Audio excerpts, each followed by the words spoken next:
Bonjour à vous et bienvenue sur la chaîne Histoire vraie de crime. Aujourd'hui, je vous propose de plonger ensemble dans un dossier à la fois tragique et bouleversant qui a marqué la ville de Columbia, en Caroline du Sud, et bien au-delà. Il s'agit d'une affaire remontant au 13 juin 2022, dont les répercussions continuent de hanter la mémoire de tous ceux qui s'en sont approchés. Les faits, d'abord enveloppés de mystère et d'émotion, révèlent peu à peu l'histoire complexe d'une mère célibataire et de sa fille de 8 ans, apparemment atteinte d'une maladie extrêmement grave. Mais derrière cette apparente tragédie se dissimule un enchevêtrement de tromperies, de secrets et de désirs tordus. Avant de vous laisser découvrir tous les rebondissements de ce récit, je vous invite, si vous appréciez ce genre de contenu, à me soutenir d'un petit like et à vous abonner à la chaîne. L'histoire commence sur les rives de la rivière Congaree, bordant la ville de Columbia, où de nombreux habitants profitent des sentiers naturels pour se promener en soirée. À quelques kilomètres de ces berges calmes, dans un quartier résidentiel ordinaire, vivait une mère dont la réputation inspirait la sympathie et la compassion de la communauté. Elle s'appelait Jennifer Michelle Stanton. À 36 ans, elle semblait consacrer toute son énergie au bien-être de sa fille, Chloe Marie Stanton, une petite de 8 ans, frêle et souvent aperçue en chaise roulante, le teint pâle et le regard fatigué. Au fil des années, cette mère attirait l'attention sur les souffrances de l'enfant, prétendument atteinte d'une forme de leucémie particulièrement sévère. Régulièrement, des campagnes de charité, des collectes de fonds et des événements de soutien étaient organisés pour soulager le fardeau financier écrasant qu'impliquaient, disait-on, les soins médicaux de la fillette.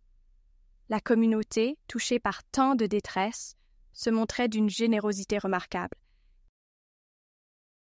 Des voisins organisaient des séances de pâtisserie caritatives, des employés de commerces locaux accueillaient des urnes pour collecter des dons, et des volontaires se relayaient pour offrir des trajets vers l'hôpital, pendant que Jennifer racontait, le sourire aux lèvres, mais la voix tremblante d'inquiétude, l'état de santé fluctuant de sa petite Chloé. Les gens étaient si émus qu'ils n'hésitaient pas à ouvrir leur porte-monnaie et leur cœur, offrant parfois plus que de simples sommes d'argent. Du temps, du réconfort, des vêtements et même des jouets pour la petite malade. Dans cette ville paisible, cette famille semblait incarner le courage et la dignité face à la maladie. Depuis près de 5 ans, Jennifer partageait régulièrement sur les réseaux sociaux des photos de Chloé, avec un cathéter ou un bandage, pour soi-disant prélever du sang lors de ses nombreux rendez-vous à l'hôpital. On y voyait également la petite fille, blottie sous une couverture, le visage souvent crispé comme si la douleur ne la quittait jamais. Dans ses publications, Jennifer paraissait toujours là, dévouée, tout sourire, racontant les séances de chimiothérapie, les effets secondaires et les incessants allers-retours pour consulter un spécialiste censé se situer dans un grand centre hospitalier. Chaque nouveau cliché suscitait un élan supplémentaire de solidarité, confortant l'opinion publique dans l'idée que cette mère et sa fille traversaient une épreuve d'une immense cruauté. Pourtant, certaines personnes plus observatrices remarquaient des incohérences. D'abord, il existait un flou étrange autour des bilans médicaux. Jennifer prétendait souvent avoir consulté différents docteurs, dans plusieurs établissements, et affirmait que certains d'entre eux n'étaient que plus joignables ou avaient fait des erreurs. De plus, la petite Chloé, malgré son état annoncé très grave, semblait, sur certaines photos, démontrer une lucidité étonnante. D'autres fois, elle affichait une fatigue plus marquée, comme si des médicaments agressifs pesaient sur son organisme. Ces signaux contradictoires faisaient dire à quelques voisines qu'on ne savait jamais à quoi s'attendre avec elle. Était-ce vraiment une détérioration brutale de sa santé, ou y avait-il une exagération quelconque? Au-delà de ces soupçons naissants, l'entourage familial et amical de Jennifer restait extrêmement discret. On percevait parfois qu'elle avait été élevée dans un climat d'instabilité affective. On parlait d'une grand-mère qui l'aurait quasiment recueillie quand elle était adolescente, mais personne ne semblait connaître tous les détails. Une proche confidente de la famille, qui avait grandi dans le même quartier, expliquait souvent que Jennifer n'avait pas connu de père stable et qu'elle avait quitté son domicile maternel très jeune. Elle la décrivait comme une jeune femme, à la fois timide et déterminée, toujours en quête d'affection. Quant à la paternité de Chloé, aucun homme ne s'était jamais présenté comme tel, et Jennifer laissait planer l'idée d'une relation de jeunesse qui s'était mal terminée, sans entrer dans les détails. Les relations de la mère et de la fille semblaient fusionnelles. Tous ceux qui observaient Jennifer dans la vie quotidienne la décrivaient comme une femme dont l'univers entier tournait autour de Chloé. Elle la surveillait avec un zèle presque obsessionnel, corrigeant la moindre posture sur le fauteuil roulant, ajustant ses couvertures, essuyant ses larmes. D'un autre côté, la petite fille ne s'éloignait presque jamais de sa mère. Dans les rares moments où Chloé semblait vouloir interagir avec d'autres enfants, pour jouer ou même échanger quelques mots, Jennifer intervenait, craignant probablement que la moindre poussière ou le moindre geste brusque n'aggrave son état de santé. Cet isolement de la fillette posait question chez certains membres de la communauté, qui regrettaient de ne pas pouvoir lui offrir la légèreté propre à l'enfance. Puis vint le 13 juin 2022, date inscrite à jamais dans la mémoire collective de Columbia. Ce matin-là, une des amies de la famille, qui se définissait comme une simple voisine dévouée, décida de passer chez Jennifer pour lui apporter un plat cuisiné. Cette personne, très impliquée dans les levées de fonds, s'inquiétait de la baisse d'activité de la page web de soutien et voulait prendre des nouvelles. À son arrivée, elle frappa plusieurs fois, sans réponse. Pourtant, la voiture de Jennifer était garée devant la maison, et les volets, normalement tirés, laissaient de filtrer un rai de lumière. Intriguée, la voisine contourna le bâtiment, jeta un œil par la fenêtre de la cuisine et aperçut alors un désordre inhabituel. Des papiers éparpillés sur la table, un téléphone brisé au sol et surtout, plus loin dans le couloir, une silhouette immobile. Paniquée, elle appela immédiatement les secours, décrivant la scène avec une voix tremblante. Les pompiers et la police arrivèrent rapidement. En forçant la porte, ils découvrirent un spectacle angoissant. Des traces de lutte dans l'entrée, comme si quelqu'un s'était débattu, et un silence oppressant dans cette maison, pourtant si souvent animée par la présence constante de la mère et de la fille. Un peu plus loin, on distingua finalement le corps inerte de Chloé, recroquevillée dans son fauteuil, mais toujours en vie. Elle ne semblait pas grièvement blessée, juste inconsciente. Les premières constatations laissèrent penser qu'un choc ou un malaise l'avait précipitée dans cet état. Mais ce n'était pas tout. En progressant dans le couloir menant à la chambre, on constata un lit défait, des draps tachés par un liquide indéterminé et, surtout, un amas de boîtes de médicaments posées près d'une chaise, signe que de fortes doses avaient pu être administrées récemment. Jennifer, elle, était introuvable sur place. Dans un premier temps, on crut à un enlèvement ou à une disparition inexplicable. Les policiers, désorientés, firent venir une unité cynophile pour retrouver la trace de la mère, pensant peut-être à une sortie précipitée. Mais, malgré des recherches approfondies dans le quartier, aucune piste ne permettait de la localiser. Pendant ce temps, l'enfant fut conduite aux urgences pédiatriques où une équipe médicale se pencha aussitôt sur son état. Le personnel soignant, examinant les premiers résultats d'analyse, remarqua des anomalies sévères dans le sang de la fillette, notamment la présence de molécules suspectes. Aussitôt, ils contactèrent la police et partagèrent leurs craintes.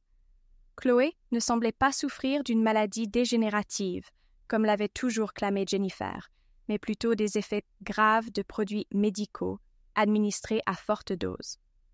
Au sein du groupe d'enquêteurs dépêchés sur l'affaire se trouvait une inspectrice réputée pour sa rigueur. Cette enquêtrice, soutenue par quelques collègues, se concentra sur les traces laissées dans la maison. Des prélèvements de cheveux, des restes de médicaments et diverses fiches de suivi médical supposées furent rassemblées. L'atmosphère devint plus trouble encore lorsque l'une des assistantes de l'inspectrice mit au jour des correspondances entre Jennifer et différents organismes de charité. Les courriers et mails révélaient la somme exorbitante qu'elle avait reçue au fil des années, plus de 450 000 $ collectés à travers des sites de crowdfunding et d'autres associations. Les enquêteurs se demandèrent immédiatement où était passé tout cet argent, car il n'y avait aucune trace de paiement conséquent à un centre hospitalier local. Aucun dossier n'indiquait que Chloé était suivie pour un cancer, malgré les affirmations incessantes de la mère. Dans les jours qui suivirent, l'état de la fillette s'améliora sensiblement, une fois qu'on eut stoppé l'administration des médicaments non justifiés. Les médecins confirmèrent que, contre toute attente, Chloé n'avait absolument pas besoin d'être en fauteuil roulant et ne souffrait d'aucun cancer. Les multiples examens confirmèrent l'absence totale de tumeur ou de leucémie. En revanche, la petite présentait des séquelles inquiétantes dues à un usage prolongé de substances pharmaceutiques agressives. Les conclusions fusèrent. On suspectait un sévère cas de ce qu'on appelle le syndrome de Munchausen par procuration, un trouble psychiatrique où un parent, souvent la mère, altère volontairement la santé de son enfant pour attirer l'attention ou obtenir des avantages. Il devenait de plus en plus clair que Jennifer n'était pas seulement une mère en détresse, mais potentiellement la pièce maîtresse d'une fraude tragique et d'un abus psychiatrique d'une rare intensité. Pendant que les soignants prenaient en charge Chloé et s'employaient à la stabiliser, l'enquêtrice principale s'efforçait d'assembler toutes les pièces du puzzle. Elle rencontra plusieurs voisines, des connaissances, ainsi que des bénévoles qui avaient participé aux collectes de fonds. Elles décrivirent toutes Jennifer comme une femme touchante, très persuasive, affirmant qu'elle se sacrifiait corps et âme pour sauver son enfant. Les médisances étaient rares, tant la figure maternelle était solidement établie dans l'opinion publique. Pourtant, quelques-unes se rappelaient avoir constaté des comportements dérangeants. Par exemple, la mère semblait jubilée quand elle recevait un don important ou quand elle faisait la une d'un journal local. Son discours était souvent teinté d'exagération. Elle décrivait la moindre complication comme un événement dramatique, réclamant de nouveaux fonds, tout en postant sur les réseaux des clichés quasi théâtraux de Chloé, toujours plus affaiblis, alors que celle-ci, en réalité, parlait parfois de jouer à l'extérieur ou de lire de simples livres d'images. Dès la 2e semaine de l'enquête, un élément capital émergea. Une pédiatre, qui avait brièvement examiné Chloé plusieurs mois avant les événements, envoya un rapport détaillé à la police. Elle expliquait avoir trouvé étrange l'incohérence entre les tests sanguins et l'état clinique de la fillette. Selon son analyse, rien ne prouvait clairement que Chloé souffrait d'une pathologie sévère. Cette docteure, qui se trouvait être la dénommée Amanda Louise Perkins, confia à l'inspectrice qu'elle avait voulu alerter un service social, mais que Jennifer l'avait devancée en changeant de médecin et en prétextant que la pédiatre refusait de coopérer avec la complexité du dossier médical. Face à ces discordances, la professionnelle avait fait un signalement anonyme aux autorités, mais n'avait pas eu de nouvelles jusqu'à ce que la maison de Jennifer soit découverte dans le chaos. Convaincue que cette mère était impliquée dans un acte criminel, l'inspectrice traça le parcours récent de Jennifer. Des caméras de surveillance placées dans certaines rues permirent de confirmer qu'elle avait quitté son domicile à une heure indéterminée, possiblement tôt le matin du 13 juin. Plusieurs témoins décrivirent une femme correspondant à son signalement, errant le long d'une route en périphérie, visiblement agité et portant un sac encombrant. Pourtant, personne ne l'avait vu embarquer dans un véhicule ou se diriger vers un bâtiment. Les recherches dans les motels, les gares routières et l'aéroport ne donnèrent aucun résultat. Cette soudaine volatilisation accentua le malaise général. La mère, au centre d'un scandale financier et accusée de graves sévices médicaux envers son propre enfant, semblait prête à tout pour échapper à la justice. Pour comprendre la situation et dresser une liste de suspects ou de complices potentiels, les enquêteurs examinèrent aussi d'autres figures de l'entourage de la famille.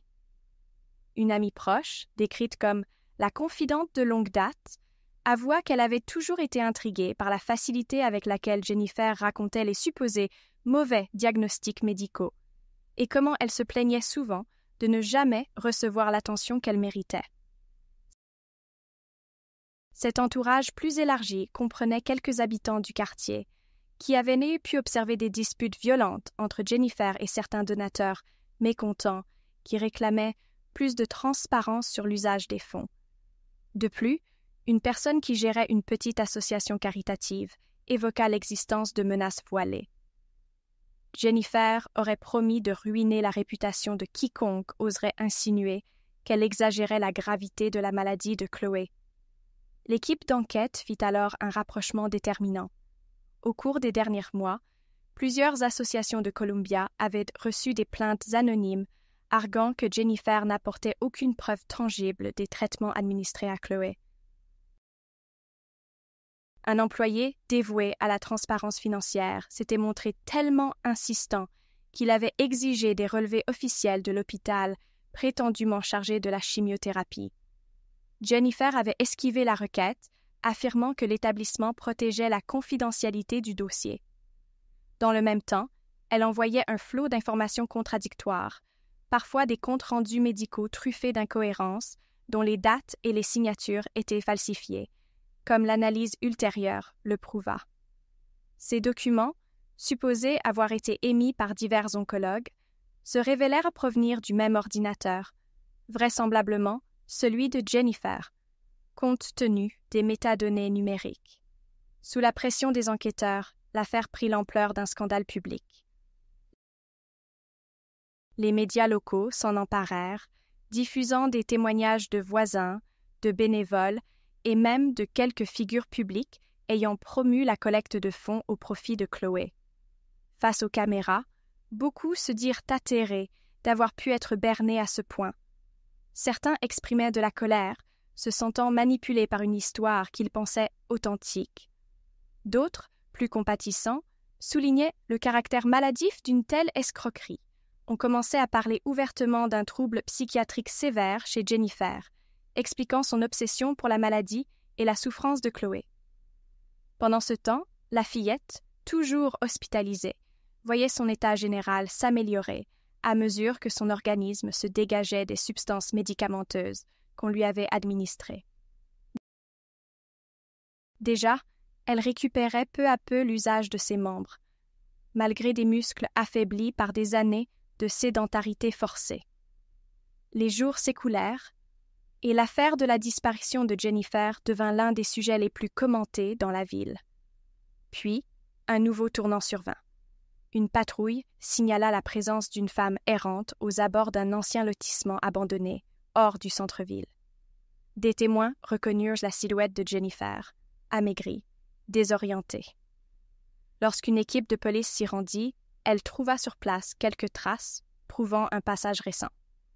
Un drap sale, des boîtes de conserve vides et le même modèle de smartphone que Jennifer utilisait habituellement, tout juste brisé. Néanmoins, la mère était introuvable, comme si elle s'était volatilisée une nouvelle fois. Les enquêteurs comprirent alors que Jennifer, craignant certainement l'arrestation, cherchait à se cacher dans des endroits où personne ne penserait à la chercher. Des jours entiers furent consacrés à la retrouver. De multiples appels à témoins et signalements s'accumulèrent. À plusieurs reprises, des habitants crurent reconnaître sa silhouette, mais à chaque fois, l'investigation ne menait qu'à des impasses. Sur le plan judiciaire, la pression montait. Le procureur local, convaincu de la gravité des faits, ordonna qu'un mandat d'arrêt soit émis à l'encontre de Jennifer pour fraude à grande échelle et mise en danger de la vie d'un mineur. Des avocats se préparaient déjà à entamer un long procès, même si la principale intéressée restait introuvable. Entre-temps, une tante lointaine, vivant dans un autre État, se manifesta pour demander la garde temporaire de Chloé, arguant que cet enfant avait besoin de stabilité et d'un environnement sain. Les services de protection de l'enfance de Caroline du Sud, travaillant de concert avec la police, validèrent le transfert de la fillette dès sa sortie d'hôpital. Pourtant, la destinée de Jennifer n'allait pas tarder à se sceller de manière dramatique. À la mi-juillet, un coup de téléphone anonyme parvint à la police. Une voix féminine paniquée affirmait avoir vu Jennifer rôder autour de la maison familiale, celle-là même qui était bouclée depuis les premiers jours de l'enquête. Craignant qu'elle ne vienne y récupérer des objets compromettants ou tenter un geste désespéré, l'inspectrice principale se mobilisa avec plusieurs officiers et se rendit d'urgence sur place. Ils trouvèrent alors la porte d'entrée entrebâillée et constatèrent immédiatement une odeur de brûlé et de fumée. Envahis par l'adrénaline, les policiers appelèrent aussitôt les pompiers, s'approchèrent prudemment et entendirent alors un crépitement inquiétant. Dans l'entrée, les flammes dévoraient déjà le sol et gagnaient la cage d'escalier. Les vitres tremblaient sous l'effet de la chaleur naissante. Une silhouette apparut en haut des marches, celle de Jennifer, l'air paniqué, tenant un briquet et un chiffon enflammé. Elle semblait prise de folie, hésitant entre fuir et se laisser gagner par le brasier, le visage maculé de suie. Les policiers l'interpellèrent, lui ordonnant de descendre pour éviter d'être piégée par le feu. Elle ne répondit pas, comme si elle ne les entendait pas, ou qu'elle ne reconnaissait plus la réalité de la situation. Les flammes se propageaient à une vitesse effrayante, léchant déjà les murs, avalant les couloirs. Les pompiers, postés à l'extérieur, tentaient d'installer leur matériel et de sécuriser le périmètre. Pendant ce temps, Jennifer, prise d'un ultime accès de désespoir, disparaissait entre deux langues de feu et finit par ne plus donner aucun signe de vie. L'intervention rapide des pompiers parvint à circonscrire l'incendie avant qu'il ne se propage aux maisons voisines. Mais l'issue pour Jennifer était fatale. Son corps fut retrouvé, sans vie, au milieu des décombres, dans une pièce de l'étage, apparemment asphyxiée avant même d'être atteinte par les flammes. Le choc envahit la communauté, qui assista, impuissante, à la conclusion effroyable de cette histoire, déjà lourde de mensonges et de manipulations. De la mère célibataire, il ne restait que ce tragique souvenir. Une femme minée par un trouble psychologique qui avait sacrifié l'innocence de son enfant à une spirale d'obsession et de quête d'attention, avant de mettre fin à ses jours dans un acte de panique et de folie. Bien que le principal acteur de l'affaire ne fût plus en vie, l'institution judiciaire poursuivit son travail pour clore officiellement le dossier. Les avocats, de part et d'autre, présentèrent leurs conclusions sur les origines de la fraude. Les représentants de l'accusation exposèrent les preuves accumulées. Faux dossiers médicaux, extraits bancaires démontrant l'ampleur des sommes perçues, témoignages de médecins révélant que Chloé n'avait jamais souffert de maladie aussi grave que décrite. De leur côté, certains spécialistes de la défense, bien qu'il n'y eût plus de procès à proprement parler, insistèrent sur la dimension pathologique des actes de Jennifer. Le syndrome de Munchausen par procuration demeure une forme de maltraitance particulièrement insidieuse, où la mère, motivée par une soif de reconnaissance et de compassion, empoisonne l'enfant pour alimenter l'illusion d'une maladie. À la fin de cette audience purement formelle, un verdict moral fut rendu.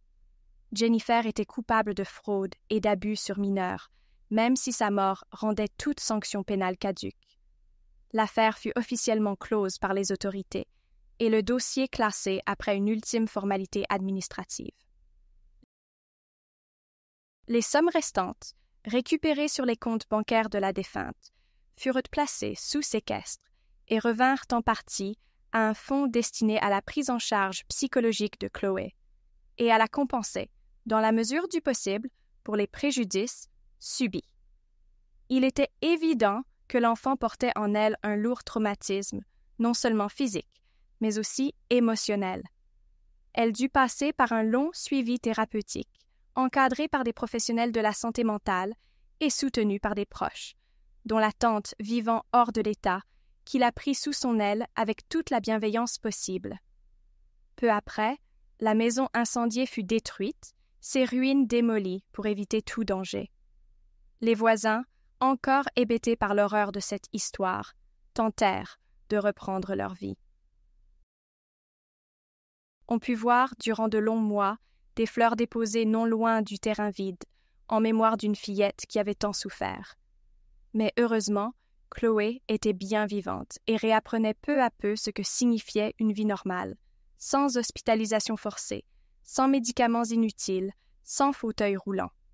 Plusieurs organismes de charité qui avaient soutenu la mère furent ébranlés par ce scandale. Ils renforcèrent leurs procédures de vérification et organisèrent des réunions d'information pour que pareille escroquerie ne se reproduise plus.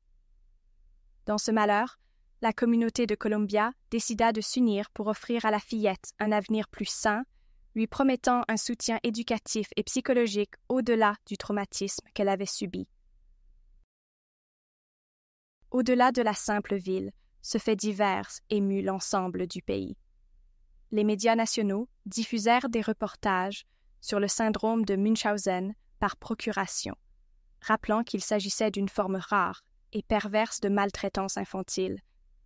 Des psychanalystes et pédopsychiatres invités sur les plateaux expliquèrent comment l'attention, la pitié et la compassion peuvent devenir pour certains parents en proie à des troubles de la personnalité, des drogues encore plus puissantes que l'appât du gain.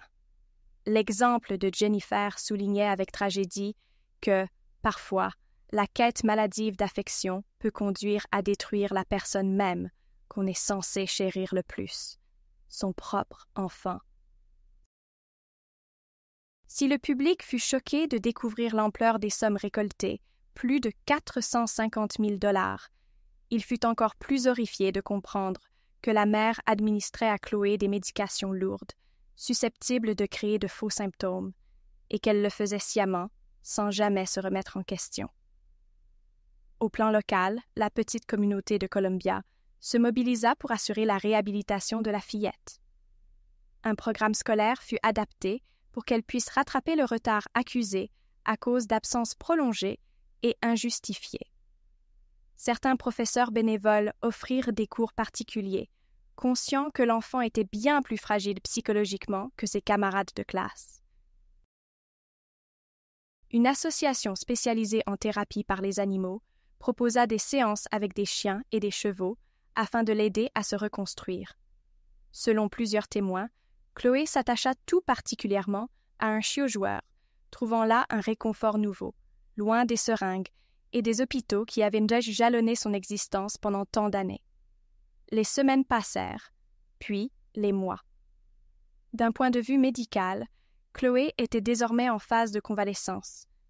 Les analyses sanguines se stabilisaient, la croissance reprenait lentement, et ses défenses immunitaires, mises pas à mal par une médication abusive, commençaient à retrouver un fonctionnement normal. D'un point de vue psychologique, en revanche, le chemin s'annonçait plus long. La fillette devait apprendre à faire confiance aux adultes, à se libérer des peurs profondes que sa mère lui avait inculquées, comme l'idée que le moindre contact avec l'extérieur pouvait la tuer. Les sessions de thérapie révélèrent que Chloé avait toujours eu une relation ambiguë avec la maladie. On la privait de l'école, des amis, des fêtes d'anniversaire, sous prétexte qu'elle devait rester isolée pour éviter des infections. Mais en même temps, elle n'avait connu que ce quotidien, n'ayant pas conscience des manipulations autour d'elle. À travers le pays, de nombreux débats naquirent pour tenter de prévenir de tels drames. Les professionnels de l'enfance plaidèrent pour renforcer le contrôle des diagnostics et imposer des procédures claires quand un médecin suspecte une exagération ou une maltraitance parentale. On mit en avant la nécessité de formations spécifiques pour le personnel hospitalier, afin de repérer les signes de fausses maladies infligées. Cependant, on souligna aussi la difficulté éthique. Comment remettre en cause la parole d'une mère qui prétend défendre la vie de son enfant? L'histoire de Jennifer et Chloé servit d'exemple dans diverses conférences médicales, illustrant tristement comment la compassion publique peut se transformer en arme mortelle entre les mains d'une personne déviante. Certains membres de la communauté de Columbia, notamment des voisins ou des amis de longue date de la mère, se retrouvèrent partagés entre la compassion et la culpabilité. Ils s'en voulaient de n'avoir rien vu, d'avoir contribué, même involontairement, à la prolongation du calvaire de la fillette, en donnant de l'argent, en la croyant vraiment malade, en prenant pour argent comptant les récits dramatiques de Jennifer. Un ancien professeur de sport qui avait tenté d'organiser une course de charité pour Chloé raconta aux médias sa tristesse d'apprendre qu'il avait simplement alimenté la spirale de la mère, convaincu qu'il agissait pour la bonne cause. Une solidarité inattendue se forma autour de la petite, désormais orpheline. Des groupes de soutien offraient vêtements, fournitures scolaires, accompagnement aux activités extrascolaires, dans l'espoir qu'elle puisse vivre enfin comme les enfants de son âge. Les mois suivants révélèrent aussi d'autres détails choquants. Parmi les effets personnels récupérés dans les décombres du domicile de Jennifer, on trouva divers carnets de notes et de journaux intimes écrits de sa main. Certains passages révélaient une obsession pour le contrôle, la validation sociale et l'attention constante de l'entourage. D'autres laissaient entendre qu'elle s'était déjà livrée à de petites tromperies, plus anodines par le passé, comme simuler une entorse pour récolter de l'argent ou feindre une dépression pour bénéficier de certains avantages sociaux. L'affaire Chloé constituait le point culminant de son dérèglement, poussé à l'extrême par la perspective de gains financiers considérables et la bienveillance naïve d'une communauté. On découvrit également qu'elle avait étudié longuement, sur Internet, les symptômes de différentes maladies infantiles, se documentant sur la posologie des médicaments, sur la façon de falsifier des échantillons de sang et sur la manière de faire croire à des crises aiguës devant les médecins. Les enquêteurs, choqués par ce degré de préméditation, comprirent alors que Jennifer n'était pas seulement une mère dérangée, mais une véritable manipulatrice. Son trouble psychiatrique n'en demeurait pas moins réel, car elle tirait probablement une satisfaction profonde de l'image de « mère courage » qu'elle renvoyait. Malgré tout, les documents retrouvés prouvaient aussi qu'elle ne se voyait pas comme une simple criminelle. Dans certains passages, elle se décrivait comme une femme maudite, persuadée que sa fille avait besoin d'elle pour vivre et que le monde extérieur ne pouvait pas comprendre son dévouement. Dans d'autres pages, elle se plaignait du manque de reconnaissance, pestant contre l'ingratitude de ceux qui doutaient de son histoire. Ces éléments, rendus publics bien après la clôture du dossier, jetèrent une lumière sinistre sur l'état mental de Jennifer, partagée entre la conscience de frauder et la conviction délirante d'agir pour un bien supérieur. Chloé, pendant ce temps, tentait tant bien que mal de s'insérer dans une nouvelle vie, loin de Columbia.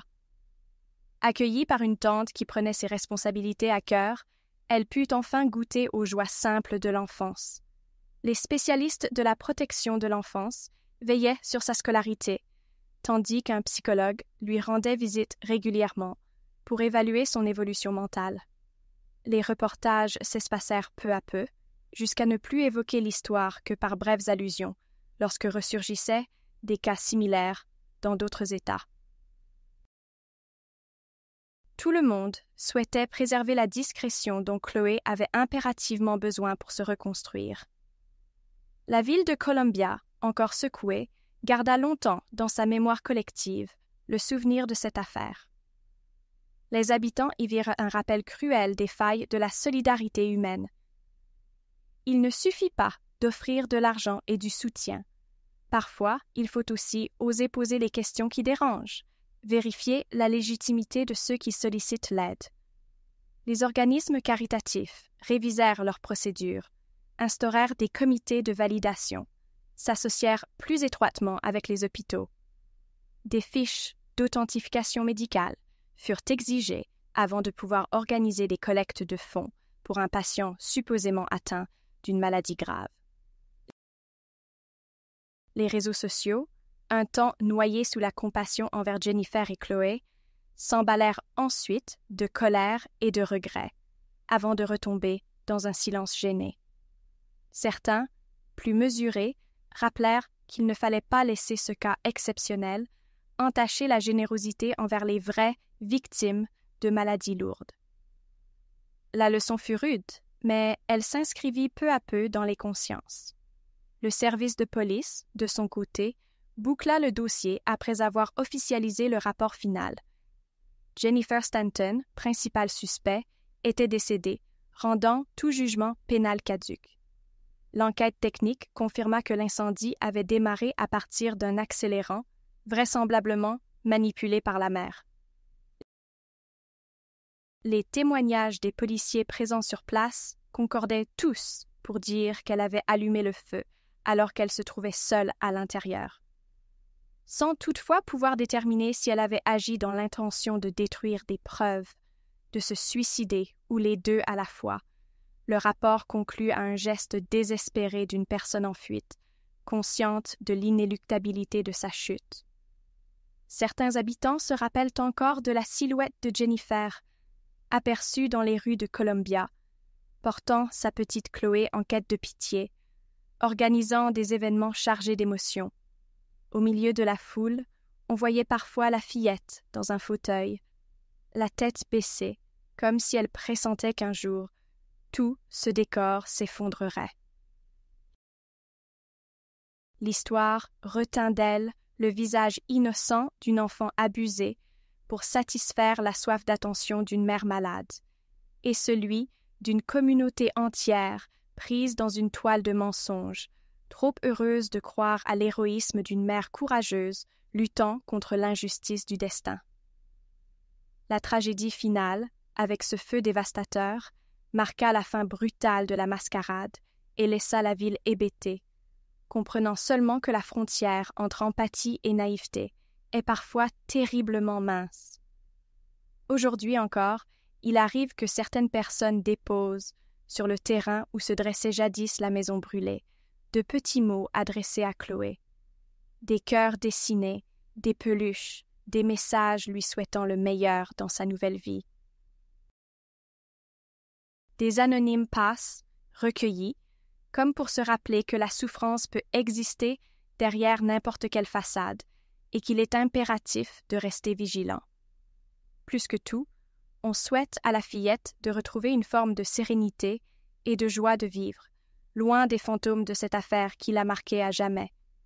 Et si cette histoire a pu servir à alerter un public plus large sur les dangers d'un syndrome psychiatrique méconnu et des abus qu'il engendre, alors peut-être que la tragédie de Columbia n'aura pas été entièrement vaine.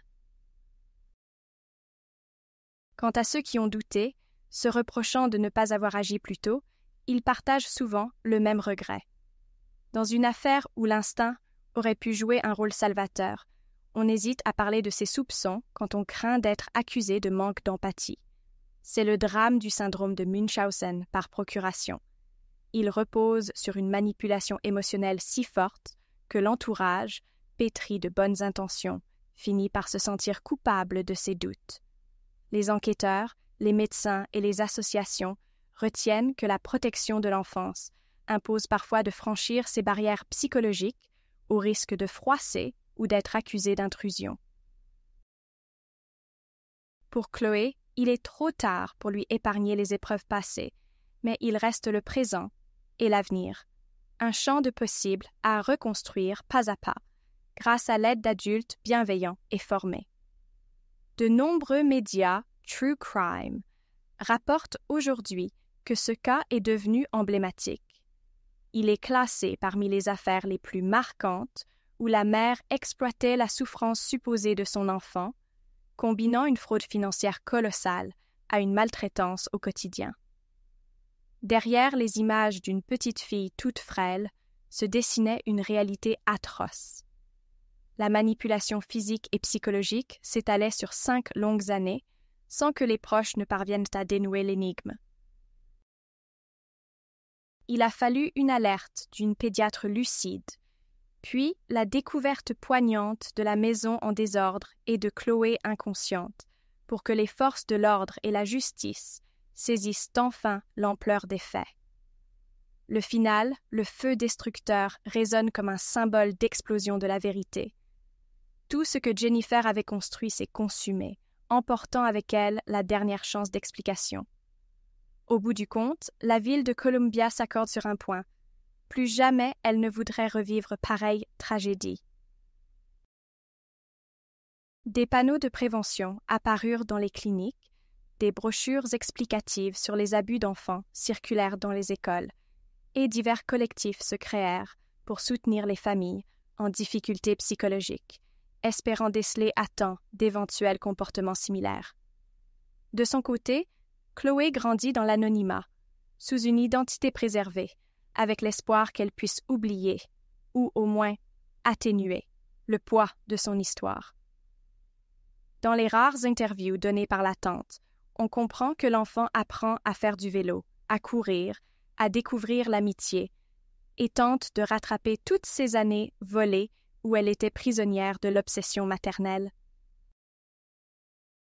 Pour ma part, je souhaite de tout cœur que ce récit vous ait éclairé sur la complexité de ce cas et sur la fragilité humaine.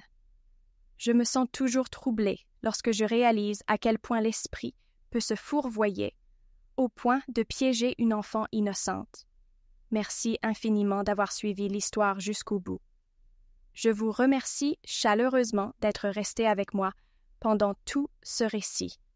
Je vous invite à poursuivre votre exploration de ce genre de contenu, car j'ai d'autres vidéos disponibles si vous le souhaitez. J'espère que vous continuerez de partager, de commenter et de soutenir la chaîne. Je vous dis à bientôt pour de prochaines histoires vraies de crimes qui, je l'espère, susciteront autant votre réflexion que votre vigilance.